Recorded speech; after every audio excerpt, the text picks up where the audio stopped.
الحمدللہ رب العالمین والصلاة والسلام علی سید المرسلین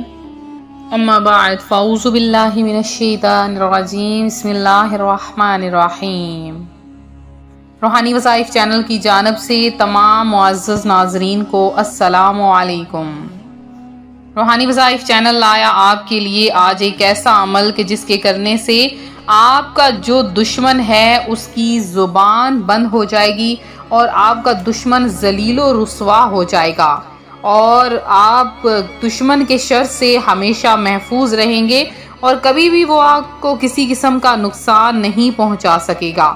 تو اس میں بہت سے دشمن ہو سکتے ہیں، غیبی دشمن ہو سکتے ہیں، آپ کے سامنے والا دشمن ہو سکتا ہے۔ تو آج کا وظیفہ دشمن کو ذلیل و رسوا یا دشمن کی زبان بندی کا عمل آپ کے ساتھ میں شیئر کروں گی۔ اس سے پہلے میں اپنے تمام اننے آنے والے ویور سے گزارش کرتی ہوں جو ابھی ہمارے چینل پر نئے آئے ہیں کہ ہمارا چینل روحانی وظائف کو ضرور سبسکرائب کر لیں اور ساتھ دیے بیل آئیکن کا بٹن بھی پریس کریں تاکہ ہر آنے والی نئی ویڈیو آپ تک سب سے پہلے اور بآسانی پہنچ سکے۔ آج کا وظیفہ شروع کرنے سے پہلے آپ کے سامنے ایک چھوٹا سا واقعہ پیش کروں گی اس وظیفے کے متعلق اور میری ان بہنوں اور بھائیوں کے متعلق اور ان کو اس وظیفے کو سمجھنے میں بہت زیادہ آسانی ہوگی۔ میری ایک بہن ہے، وہ کہتی ہیں ہمارے رزق میں دن بدن اضافہ ہوتا چلا جا رہا تھا، رزق میں، کاروبار میں میرے شوہر دن بدن ترقی کرتے جا رہے تھے۔ یہ دیکھ کر ہمارے رشتہ دار اور ہمارے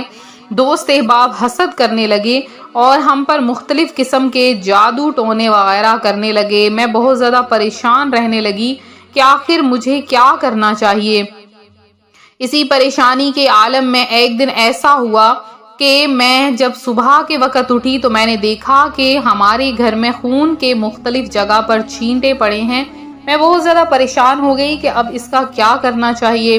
لیکن میں نے وہ صاف کر دیے، لیکن کوئی خاص عمل وغیرہ نہ کیا اور دھیان بھی اتنا نہ دیا، لیکن میرے دماغ میں یہ ٹینشن، یہ پریشانی مسلسل تھی۔ اور اس وجہ سے اچانک سے جب دوپہر کے وقت، شام کے وقت میرے شوہر گھر میں تشریف لائے تو وہ آ کر مجھے بتانے لگے کہ اے میری زوجہ کہ مجھے آج بہت زیادہ کاروبار میں نقصان ہو گیا ہے اور میرا کسی سے جھگڑا ہو گیا ہے، ہو سکتا ہے میں اپنی جاب کو ختم کر دوں، اپنے کام کو ختم کر دوں۔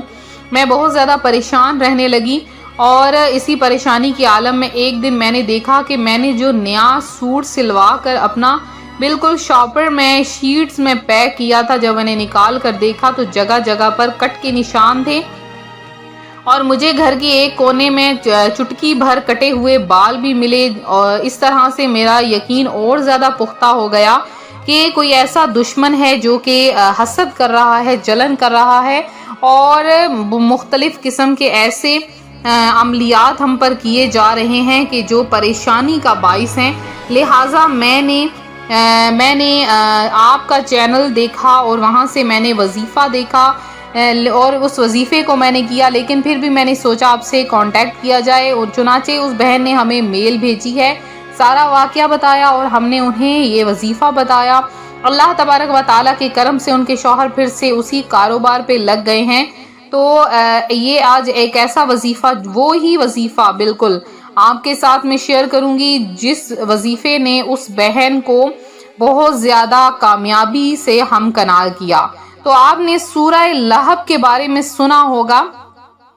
کہ سورہ لہب جب کسی شریف اور مہذب انسان کو کوئی گالی دے تو برداشت کر لیتا ہے، لیکن اگر اس کے عزیز دوست یا محبوب کو کوئی شخص برا کہے تو پھر وہ ضبط نہیں کرتا اور ایک کی 10 سناتا ہے۔ اس صورت میں اللہ تعالیٰ نے اپنے حبیب صلی اللہ علیہ وسلم سے شدید محبت کا اظہار فرمایا، اس لیے کہ جب ابو لہب نے نبی کریم صلی اللہ علیہ وسلم کے متعلق برے کلمات کہے تو خود اللہ تعالیٰ نے اس کا جواب دیا کہ ابو لہب کے ہاتھ ٹوٹ گئے، وہ ہلاک ہو گیا، اس کا بیٹا بھی ہلاک ہو گیا اور اس کی بیوی بھی دوزخ میں لکڑیوں کا گھٹا اٹھائے ہوئے جائے گی اور اس کے گلے میں رسی ہوگی۔ تو جنگ بدر کے بعد ابو لہب 7 دن زندہ رہا، تو اس کے علاوہ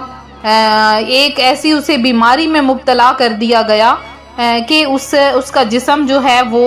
اس طرح سے بدبودار ہو گیا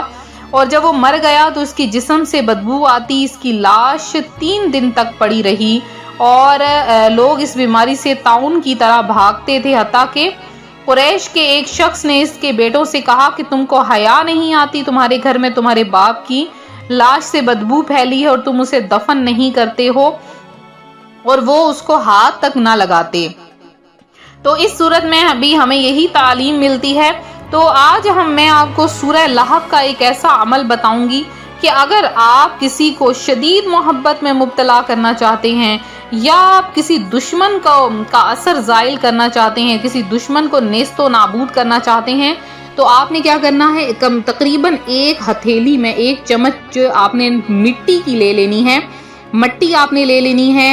یا پھر مٹی نہیں تو آپ ریت لے لیں۔ آپ نے کیا کرنا ہے، 7 بار اول آخر 3 بار درود پاک کے ساتھ 7 بار سورہ لہب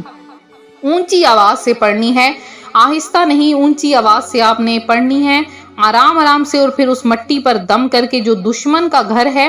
آپ نے جا کے اس کے دروازے پر اس کو پھینک آنا ہے، یا پھر اس کے گھر میں پھینک دیں، یا پھر آپ اس کی طرف کر کے ہاتھ تو پھونک مار دیں جس طرف اس کا رخ ہوگا،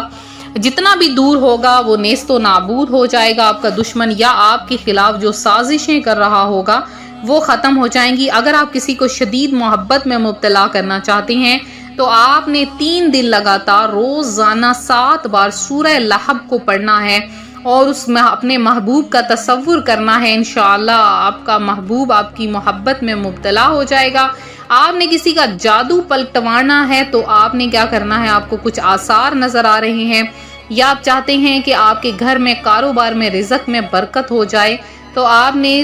3 دن لگاتار روزانہ 7 بار سورہ لہب پڑھ کے اپنے گھر کے چاروں کونوں میں دم کر دینا ہے۔ انشاءاللہ عز و جل اتنا پاورفل عمل ہے، اتنا پر اثر یہ عمل ہے کہ آپ کو بہت زیادہ اس کی برکتیں حاصل ہوں گی۔ اس کے علاوہ اس سورت کو اگر دشمن کو ختم کرنا ہے، یا دشمن کو آپ کے خلاف کوئی سازش نہ کرے، تو آپ نے 3 دن لگاتار 7 مرتبہ پڑھنا ہے، انشاءاللہ آپ کے سب دشمن ہلاک ہو جائیں گے۔ اور اس کی ترکیب یہ ہے کہ آپ نے 3 دن لگاتار پڑھنا ہے، اور 3 دن آپ نے 7 کنکریاں لینی ہے، چھوٹے چھوٹے پتھر لے لینے ہیں، اس پر آپ نے پڑھ کر، اور اس پر پڑھ کے آپ نے ان کنکریوں کو سڑک پر پھینک دینا ہے۔ جتنے لوگ وہاں سے گزریں گے آپ کا دشمن آپ کے خلاف سازشیں کرنا بند ہو جائے گا یا ہلاک ہو جائے گا۔ تو آپ اس وظیفے کو ایک بار نہیں بار بار سنیں، اور جتنا آپ کو سمجھ آئے آپ اس طریقے سے اس عمل کو کریں۔ اس وظیفے کی اجازت ضرور لے لیں، اجازت کے بغیر اس عمل کو نہ کریں، اور آپ نے اس کو بلا مقصد ہرگز نہیں کرنا ہے، کہ بلا مقصد کریں گے تو اس کا کوئی اثر نہیں ہوگا۔ تو ملتے ہیں اپنے اگلے وظیفے کے ساتھ، دعاؤں میں یاد رکھیں، اپنا خیال رکھیں، فی امان اللہ۔